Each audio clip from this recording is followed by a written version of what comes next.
Assalamualaikum warahmatullahi wabarakatuh. Perkenalkan, nama saya Vini Nurila Cerla, NRP 1704206 dari Prodi Pekerjaan Sosial.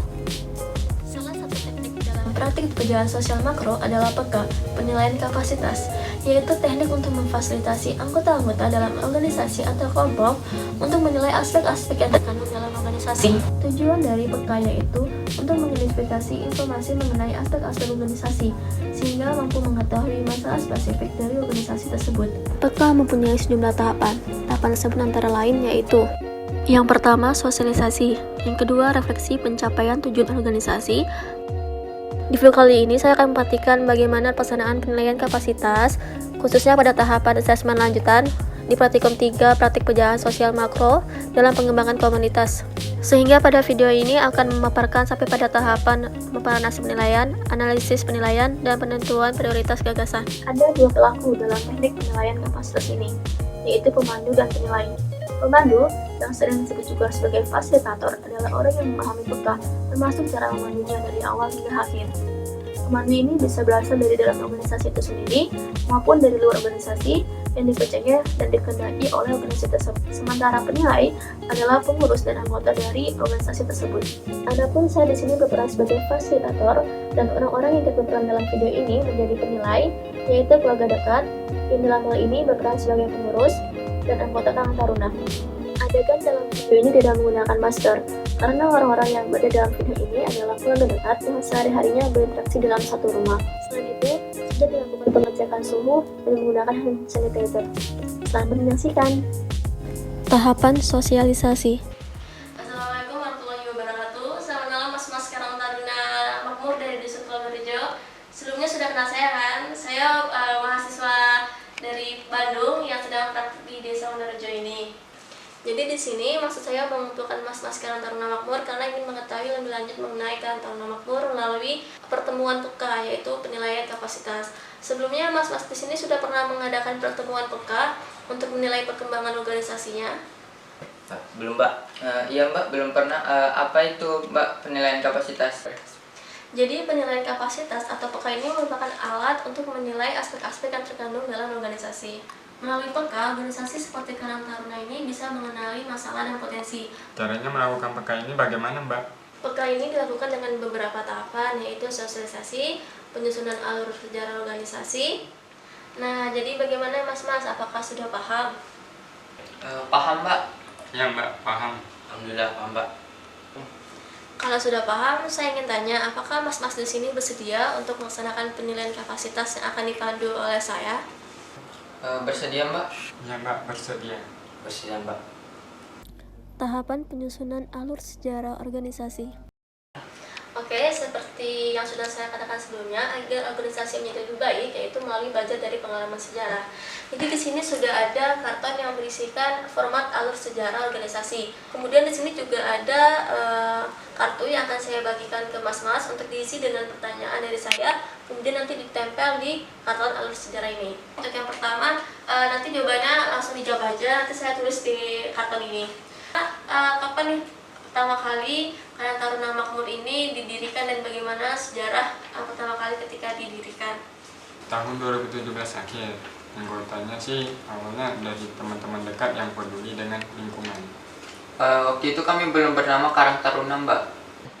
Baik, ini saya langsung menuliskan jawabannya di karton ya. Tahunnya tahun 2017. Nah, apakah di tahun yang sama ini ada terjadi peristiwa penting lainnya? Tidak ada, Mbak. Baik, oke, selanjutnya bisa ditulis di kartu yang akan saya berikan. Ini saya berikan sekarang ya kertasnya. Oke, peristiwa penting apa saja yang terjadi di Karang Taruna Makmur pada tahun sekarang?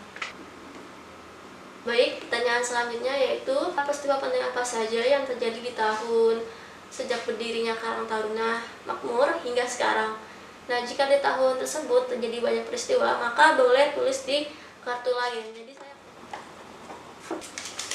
udah saya kelompokkan, mungkin boleh dibantu baca sama Mas Alfi mungkin. Jadi di tahun selanjutnya kita menambah anggota, jadi tidak lagi hanya berasal dari teman dekat. Selain itu kita juga berhasil membuat acara 17-an yang meriah. Bahkan masyarakat tidak menyangka kami berhasil bikin. Wah, mantap sekali ya kalau begitu.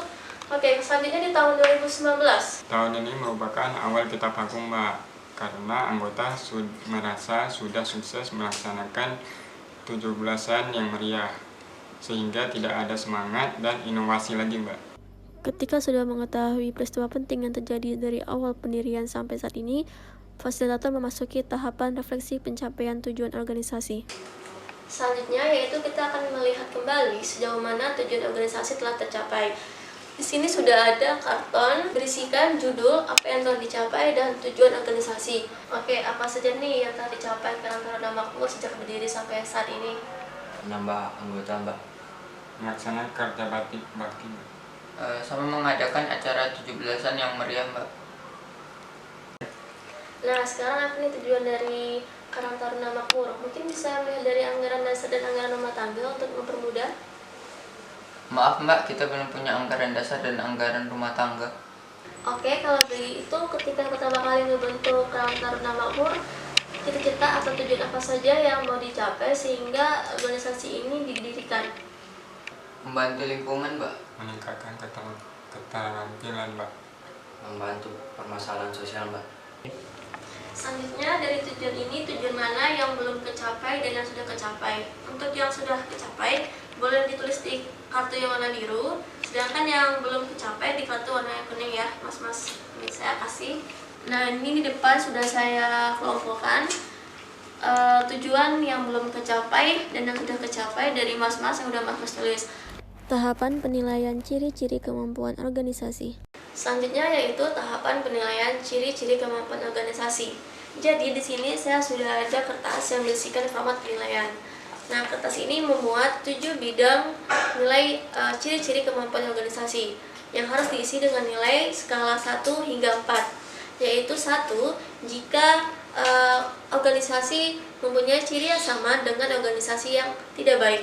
Sedangkan nilai 4, jika organisasi mempunyai ciri yang sama seperti organisasi yang baik. Jadi nilai 1 hingga nilai 4 itu merupakan nilai yang naik. Baik, untuk bidang yang pertama yaitu bidang kepengurusan dan keanggotaan. Saya bacakan ciri organisasi yang baik ya.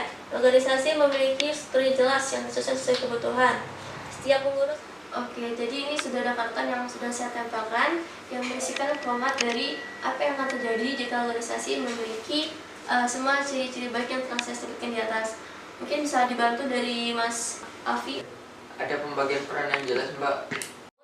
Dari ciri-ciri yang telah saya sebutkan tersebut, berapa nilai yang diberikan untuk setiap cirinya.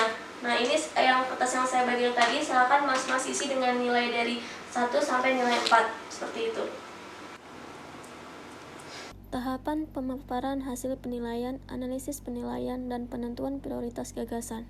Baik, setelah kita hitung bersama-sama, didapatkan hasil untuk bidang kepengurusan dan keanggotaan, nilai total dan rata-ratanya. Mungkin boleh dibantu sama Mas Alfi untuk membacakan rata-ratanya. Ciri-ciri yang pertama, organisasi memiliki struktur organisasi yang disusun sesuai kebutuhan. Rata-ratanya 1. Baik, terima kasih Mas Alfi yang sudah mau membantu membacakan. Nah, didapatkan bahwa untuk bidang kepengurusan dan keanggotaan ini mempunyai nilai yang masih rendah, artinya perlu ditingkatkan dan diperbaiki lagi untuk kedepannya. Dan hampir juga semua bidang didapatkan hasil bahwa nilai total rata-ratanya itu 1.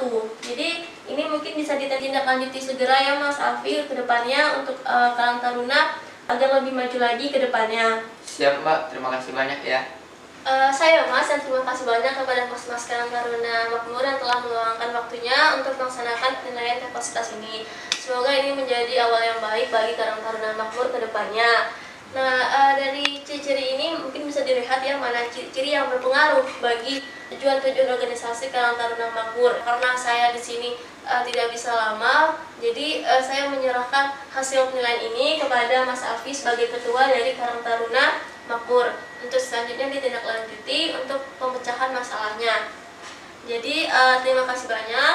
Assalamualaikum warahmatullahi wabarakatuh.